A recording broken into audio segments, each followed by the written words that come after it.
Je suis né à Nîmes en 1947 et je suis parti aux États-Unis à l'âge de 17 ans.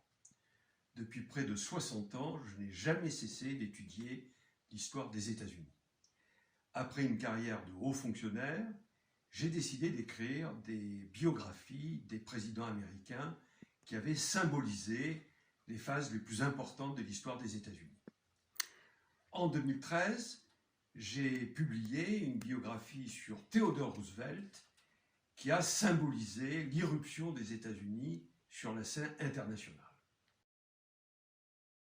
Quand il était ambassadeur à Paris, Thomas Jefferson a participé très activement à la rédaction de la Déclaration universelle des droits de l'homme de 1789.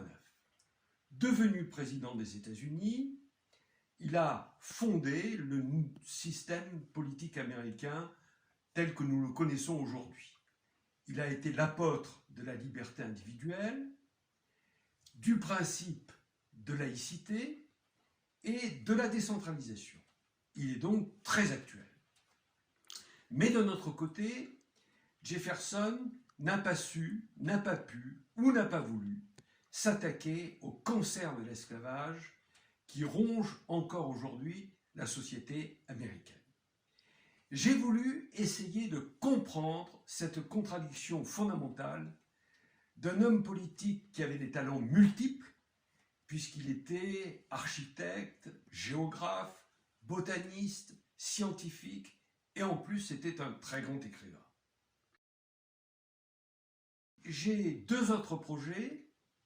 Je vais publier dans quelques semaines, dans quelques mois, une biographie sur Richard Nixon, qui a été un acteur majeur de la vie politique américaine pendant plus de 50 ans et qui a joué un rôle clé dans les relations internationales dans le dernier tiers du XXe siècle. Et en 2023, j'espère pouvoir publier une biographie de Grant, qui a été le vainqueur de la guerre de sécession et un très important président américain à la fin du XIXe siècle. Oui, je le pense. Jefferson, ça a été le fondateur du système politique américain tel que nous le connaissons, et en même temps, il a ouvert les États-Unis à la conquête de l'Ouest en achetant auprès de Napoléon la Louisiane en 1803.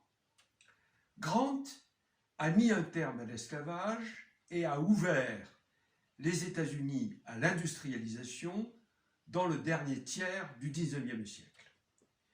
Theodore Roosevelt, par contre, à lui, était l'homme qui a contribué à faire des États-Unis une puissance mondiale entre 1900 et 1910. Quant à Nixon, il symbolise la victoire des États-Unis dans la guerre froide.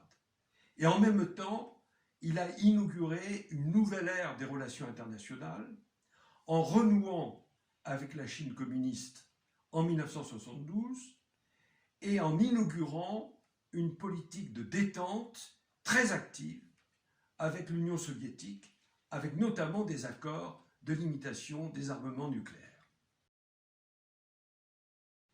Ces 4 présidents symbolisent différentes phases de l'histoire des États-Unis.